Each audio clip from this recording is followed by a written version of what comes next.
Okay, so this takes us nicely onto HEADDS, which is kind of, this is another whole workshop in itself, I have to say. So I'm going to try and condense it into 15 minutes. Yeah, and what we're going to be talking about it after lunch. Yeah. So I'm just going to do this as a very quick introduction. Yeah. So for those of you who, anybody not heard of HEADDS? Okay, cool. So HEADDS basically is an engagement tool. It's a way, you know, when they come in and you say, how can I help? They go, I don't know. Or they're not really all that happy to talk. So it's an engagement tool. You start off chatting about any all day, everyday things, and then you can get into the more nitty-gritty. And actually, sometimes when I'm teaching medical students, I get them to role play, and often by the end of they've gone through all the letters, and they still don't know why the young person's there. But that doesn't usually happen. So it's an engagement tool. It is not a research tool. You cannot use this for research, although some people would like to use it for research. It really isn't a research tool. It is a tool for getting the context of the young person's life. So it must always relate back to why they've come. So there's no point going through all the letters unless you've actually met the need of why they've come. But it is a way of trying to find out a bit more about why they've come. It's also a way of finding out how come they don't do what you've asked them to do. I think this is relevant for all age groups, to be honest, because, you know, we write a whole load of scripts, 50% of them don't get filled, and 50% of the ones that do get filled don't get taken right. There's heaps of reasons for that, which we never find out about because we don't use context questions. So I think this is important for all age groups, not just young people. The other thing about it is a management tool. So it helps you with your planning. So it's looking at the risks, the vulnerabilities, the risk factors, and the risk behaviors, but it's also looking at the strengths. And some people call it SHEADDS, because you should use a strengths-based approach when you're using it, looking for those protective factors. And then what you do, you go, okay, there's lots of vulnerability factors, there's not many protective factors, how can we plan to increase those protective factors so that we can mitigate the vulnerability factors? Because often you can't change them. You can't give them a new family. Sometimes you can go to SIF and get them one, but often it's not as good as the first one anyway.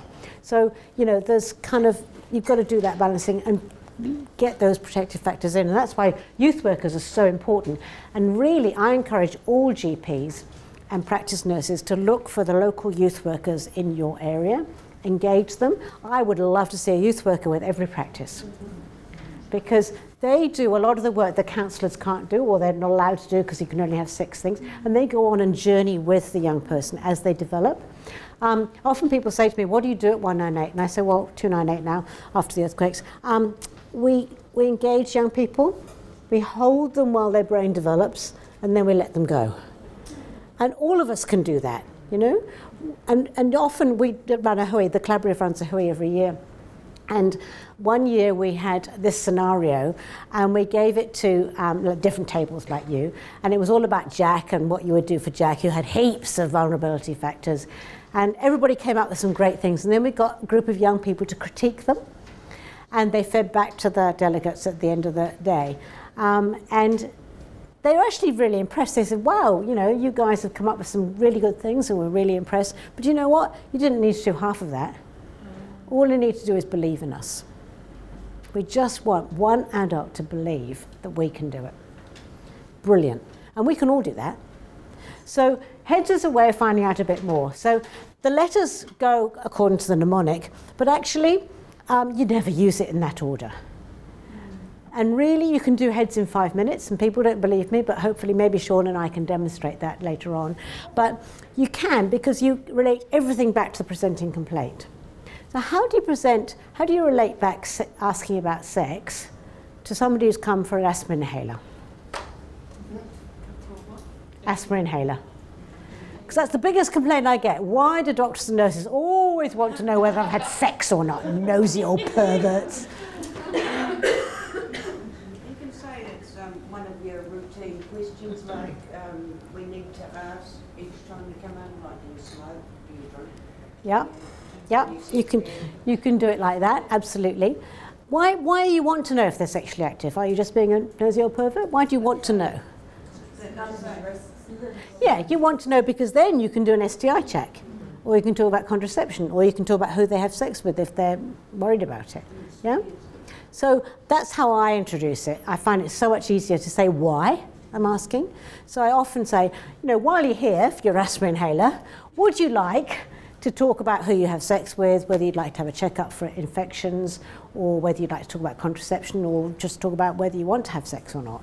So that's a really useful way, I find, of non-embarrassingly introducing it. Rather than them saying, why the hell do they want to know? I just want my asthma inhaler and get out of here, But like we said before, getting an asthma inhaler is a brilliant way of finding out about their mental health, because they will not tell you unless you ask them. If you ask them, they'll tell you, but not unless you ask them. So just to go through the letters, so H for home, I'll talk a bit about how you ask the questions in a minute. E for education, so what school and all that kind of stuff. Actually, even if they've left, why they left. Were you kicked out? Did you stay on to year 13? What did you come away with? Employment, obviously a job of some sort. Exercise, eating, and I put in teeth because it's really, really good if you encourage under 18-year-olds to get to a dentist before they're 18. And most of them don't want to go because they don't like dentists, full stop, but often they don't realise it's free. So really important. Activities, obviously screen time. You're getting addicted, you're getting dependent on it. What happens when you have your screen taken away from you? Do you get withdrawal symptoms? Ask yourselves that. And I've added another A. This is not in the original one, but I've just recently added it, and I'll tell you a bit more why in a minute. Adverse child experiences. And I'll tell you a bit more about that in a minute. Obviously, then you go into the risk behaviours. So that's the drugs, sexuality, suicide. Spirituality and culture, really, really important. This is the age when they're really looking for meaning in life. And I think we neglect that development of spirituality to our peril. So it's not necessarily religion, although obviously that's important for some, but that whole kind of concept of warua and what's the meaning of life, really important. 19 is the only age you can actually live your philosophy. Because before then you haven't got the capacity to have a philosophy, and after then you haven't got the energy to live it. But this is really good. I run late the whole time because I just love having these conversations with this age group, especially the early 20s, because they're really into it. Okay, then safety is a summing up of all the bad things that could happen, so sexual abuse, bullying, all those bad things, which may have come up before, but sometimes you want to kind of get to know them and they get to know you before you ask those kind of questions. And then strengths, obviously, to finish off, because that's what your plan is. So how can we grow those strengths? So don't say, what do you think you're good at? What's the Kiwi response to what are you good at? Nothing, absolutely. So much better to say, what are the strengths, what are the protective factors? What adult have you got to talk to who you trust? Friends are good, but adults are needed. What groups do you belong to? What skills are you developing? What opportunities have you got to kind of do what you really want to do? What's important to you? Those are the strengths we're looking for, not how do I think I'm good. Sometimes if you want to know that, it's best to say, why is your best friend your best friend? What do they see in you? Because then, of course, they're describing themselves. So that's the letters, that's the main letters. So how do you use them? Well, I'll just talk about adverse child experiences first. So this is a study that was done in San Diego, started in the 1990s, a bit like our cohort studies here, and with 17,000 white middle-class Americans. They weren't black and Hispanic or anything like that, white middle-class experiments. And they started them off and they asked about what their experiences were growing up before they were 18. And what they found was that there were all these adverse child experiences. I've summarized them a little bit there. But not only what happened to them personally, but actually being in a house where that was happening to somebody else. And somebody else had problems, whether it be a parent, an uncle, or whoever was living in the house. Okay?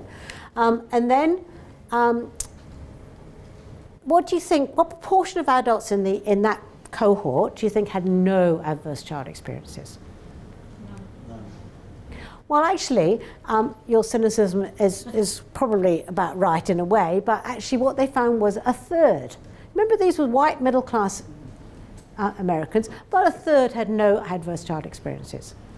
Actually, if you look at our cohort studies, you probably find roughly the same in our Dunedin one and our Christchurch one. What proportion had 2, do you think? Yeah, about a third. And what proportion had more than 4? Well, 1 in 4 were exposed to 2. And 1 in 16 exposed to 4. 22% were sexually abused. 66% of the women experienced abuse. And actually, that's pretty similar to our cohort studies, certainly the sexual abuse one. This is too busy, but just to sum up, these were the adverse child experiences: abuse of the child themselves, trauma in the child's household, and neglect. Don't forget that. And that's where rich kids are just as badly off as poor kids. Neglected, but for different reasons. And then what they found was the impact of that trauma, pre-18, had lots of neurological effects. Flash all these things that you could put down to the alphabet jungle, but I'll talk about that in a minute. So there's the health risk behaviors as well. So not just mental health stuff, but also physical health stuff, well, if you like, bad habits, but actually long term, and again, Richie Poulton's finding this, physical health stuff long term. So heart disease, cancer, because trauma affects immune systems. And then serious social problems like homelessness, being in jail, all those kind of things. So the reason I'm adding in adverse child experiences, it has such an effect on your adult life. And some people talk about the pyramid of the ACE leading to disrupted neurodevelopment. And then social, emotional, cognitive impairment, mood dysregulation, all those things, which can lead to adoption of health risk behaviors, which then causes chronic disability and social problems and severe and early death. So it's a bleak picture. That's a small top of the pyramid, fortunately, but at the same time, that's not as small as we'd like it to be. And the thing is, we don't ask. So I had a young woman, she came, she was highly intelligent, she was doing 2 degrees and working for Spark part-time and still living at home, but she had been chucked out of school, well, nearly chucked out of school. She left early and for misbehaving at 15, using alcohol, other drugs, went to the mental health system, alcohol and drug system, and the coexisting problem stuff. All the way through, nobody had asked her what happened when she was 15. She'd been raped. Nobody had asked her. They were busy treating her alcohol and drug problems, treating her anxiety and depression, flashbacks, association, all that kind of stuff. Nobody asked her. So we need to ask. Because once you know, then you can sort out what to do. So in terms of HEADDS, really important to get the stage of cognitive development. Really important to get where they're at in terms of their journey to become an adult. Really quite a good way of moving from the less sensitive to the more sensitive. So one way of asking about alcohol and other drug use, especially for the younger ones, is you find out who lives with them at home. So does your dad who lives with you, does he use alcohol much? Does he smoke? Does he smoke cannabis? Do your friends? Do you? So you're going from the third person approach is quite a useful one. Not so useful when asking about sex. But